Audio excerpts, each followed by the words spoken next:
புதுச்சேரி அரசு சாலை போக்குவரத்து கழகத்தில் பணிபுரிந்து வருபவர் சத்யநாராயணன். ஓட்டுநரான இவருக்கு கடந்த 2 மாதமாக சம்பளம் வழங்கப்படவில்லை. இதுகுறித்து அவர் பிஆர்டிசி மேலாளரிடம் கேட்டும் எந்தவித பதிலும் கிடைக்காததால் அதிருப்தி அடைந்த அவர் இன்று கையில் பெட்ரோல் பாட்டிலுடன் பிஆர்டிசி அலுவலகம் முன்பாக தீக்குளிக்க முயன்றார். அப்போது அங்கிருந்த ஊழியர்கள் பெட்ரோல் பாட்டிலை பிடுங்கி அப்புறப்படுத்தினர். இதனால் சிறிது நேரம் பரபரப்பு நிலவியது. தகவல் அறிந்து சம்பவ இடத்திற்கு வந்த மேலாண் இயக்குநர் கலியபெருமாளிடம் தீக்குளிக்க முயன்ற ஓட்டுநர் சத்யநாராயணன் கடுமையான வாக்குவாதத்தில் ஈடுபட்டார்.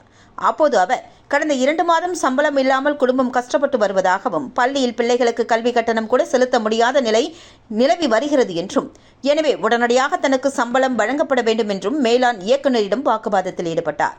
இதனையடுத்து அவரை சமாதானப்படுத்திய மேலாண் இயக்குநர் கலியபெருமாள் இன்னும் 1 வார காலத்தில் சம்பளம் வழங்கப்பட்டுவிடும் என்று உறுதியளித்தார். இதனையடுத்து அவர் சமாதானமாகி அங்கிருந்து புறப்பட்டுச் சென்றார்.